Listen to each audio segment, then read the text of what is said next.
मोबाइलबाट पैसा पठाउन मिल्छ, भोट पठाउन मिल्दैन। संसारमा यसको प्र्याक्टिस भइसक्यो।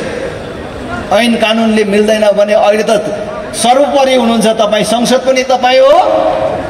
अध्यादेश ल्याउनुहोस्, सुनिश्चितता गर्नुहोस्। विदेशमा रहेका युवाहरूले भोट दिन पाउने कुराको सुनिश्चितता गर्नुहोस्। अन्तर जिल्ला मतदानको पनि सुनिश्चितता गर्नुहोस्।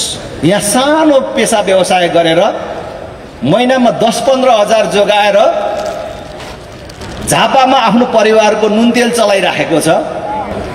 एक भोट दिन जान उसको 30,000 खर्च हुन्छ।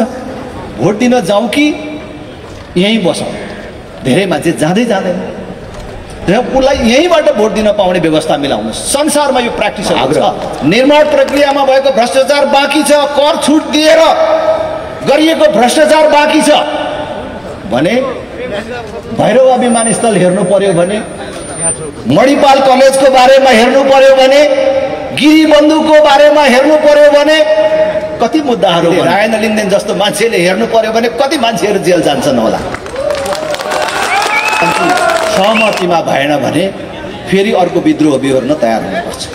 जो 18 वर्ष उमेर पुरा गरेको भनेको सबै बालिगहरू त्यहाँ छन्, तिनीहरूको भोट पनि बिग्रिँदैन, छाप हान्दा पनि बिग्रिँदैन। तिनीहरू 2-4 लिटर पेट्रोलमा बिक्री पनि हुँदैनन्, 2-4 प्लेट मासुमा पनि बिक्री हुँदैनन् र 2-4 हजारमा बिक्री पनि हुँदैनन्। देश दुनियाँ तिनले देखेका छन्। ती मान्छेले भोट हाल्न नपाउने अनि कस्तो चुनाव हुन्छ त? 1/3 मतदातालाई, बुजुर्ग मतदातालाई देश बाहिर राखेर गरिएको चुनाव कस्तो चुनाव हुन्छ? उनीहरूले भोट दिन पाउने सुनिश्चितता गर्नुहोस्।